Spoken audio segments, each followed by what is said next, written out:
पूजा खेडकरांच्या जिल्हा प्रशिक्षणाच्या कालावधीला ब्रेक 23 जुलैपूर्वी मसुरीत हजर राहावं लागणार। साम टीव्हीच्या बातमीनंतर कारवाई, दिव्यांग मंत्रालयानेही मागवला अहवाल।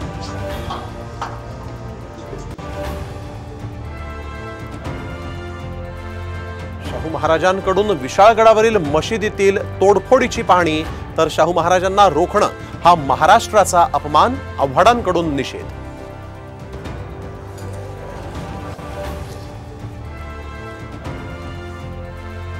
शरद पवार सुप्रिया सुळे असताना खासदार सुनेत्रा पवार पुण्यातल्या मोदी बागेत तब्बल तासभर मोदी बागेमध्ये असल्यानं राजकीय वर्तुळात चर्चांना उधाण।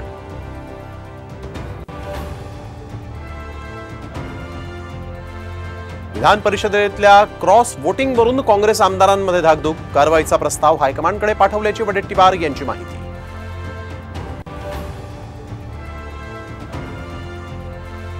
उद्धव ठाकरेंसाठी शंकराचार्य भिडले, उद्धव ठाकरेंसोबत विश्वासघात, शंकराचार्यांचं विधान, तर उद्धव यांनी हिंदुत्वाला धोका दिला, नारायण गिरी यांची टीका।